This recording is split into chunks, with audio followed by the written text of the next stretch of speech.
Okay, so up to this point, we've figured out what the idea of hybridization is and why it's important.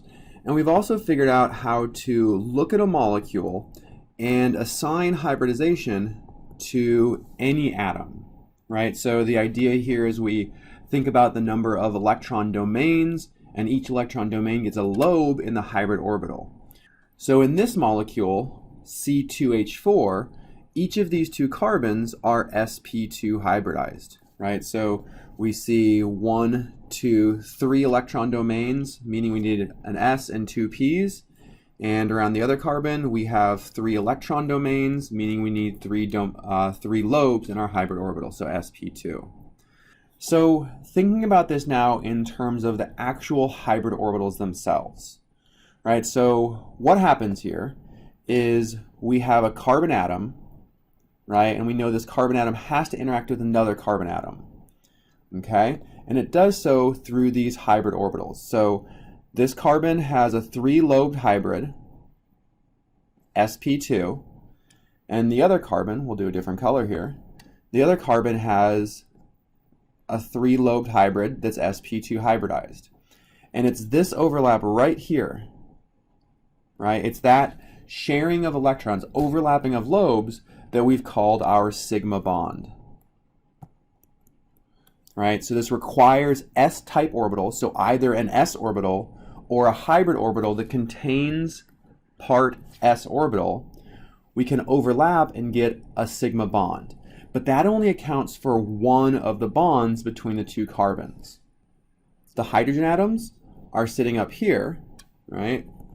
And we know that each hydrogen atom is an s orbital, and that s orbital can overlap with one of the lobes of our sp hybrids, and it's that overlap that gives us a sigma bond, a sigma bond, a sigma bond, and a sigma bond. Okay, so every single bond is a sigma bond. But between the two carbons, we have another bond, right? We know that in this Lewis structure, we're actually showing 2 bonds. So what we need to do now is explain where that second bond comes from. Okay, so let's think about the orbitals, the valence orbitals of carbon that are available. We know that carbon starts with a 2s, and it starts with 3 2p orbitals, right? When we show our energy diagram, we know that we have a 2s and we have 3 different 2p orbitals. To create this sp2 hybrid, we've actually taken the 2s and only 2 of our 2p orbitals. So these 3 orbitals all combine together to give us the sp2 hybrid. But it's notable that we have this leftover p orbital on each carbon atom. So because the hybrid orbital on carbon does not contain all 3 of the p orbitals in the valence shell, we have one that's left over. And it's this p orbital that's left over that ends up forming the second bond between the two carbons. Okay, so each carbon has a leftover p orbital. Let's draw it here in red. So we'll call this the py orbital on carbon. Here's the leftover py orbital on this carbon. Okay, these 2 orbitals are not part of the hybrid that formed to make our single bonds. But there are electrons in these orbitals. So we can actually end up getting overlap between these 2 orbitals to give us what we call a pi bond. So when p orbitals overlap, they form pi bonds. So this is from p orbitals. And when s orbitals overlap, or hybrid orbitals overlap, okay, so sigma bonds come from the overlapping of s orbitals or hybrid orbitals that have partial s character. Pi bonds, which form the second and third bonds of double or triple bonds, come from p orbitals that are left over. Okay, so let's think about one more molecule and see how this picture emerges from this other molecule. All right, so the molecule we'll work with is CH2O. And if we draw the Lewis structure for this, we have an oxygen with two lone pairs and a double bond, right? So assigning hybridization, that would be 1, 2, 3 lobes. So this is sp2. And this carbon has two single bonds and a double bond. So this is also sp2. Okay? So thinking about our hybrid orbital overlap, the carbon,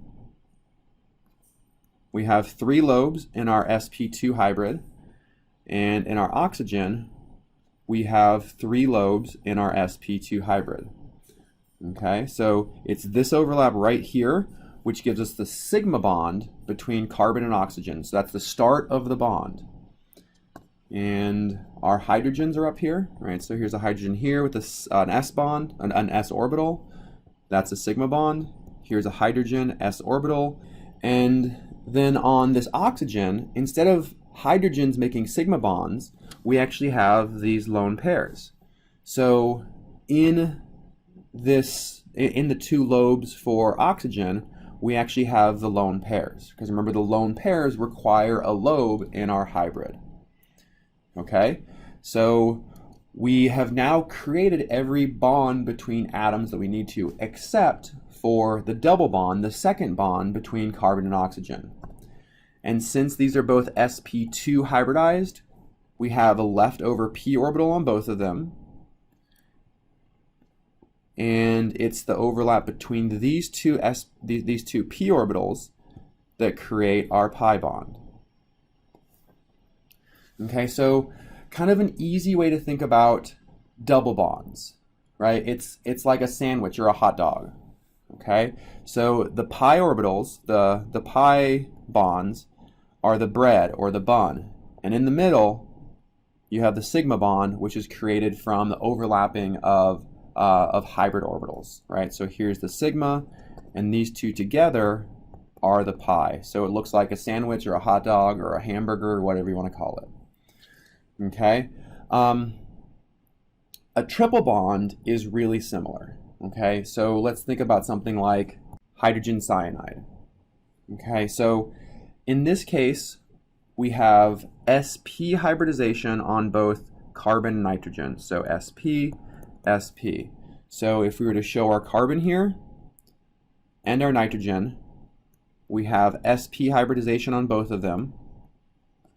Here we have our sigma bond.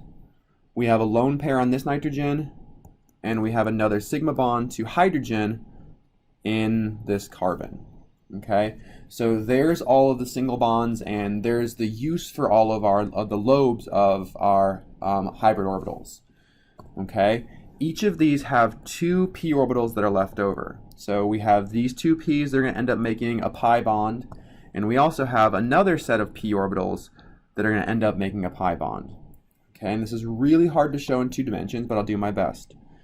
Okay, so here we have a p orbital, a p orbital, the p orbital, the p orbital. So there's the overlap that causes the second bond. Okay, that's a pi bond that causes the second bond. And then the third bond would actually be coming straight out at us here and straight behind. Okay, so there would be the third bond, or the second pi bond, that's created between these 2 p orbitals. So if you were to rotate this molecule, kind of rotating it so the carbon ends up at the very back and the nitrogen's coming straight out at you. So we have a sigma bond right in the middle, and this is looking down, straight down through nitrogen, through carbon, through hydrogen.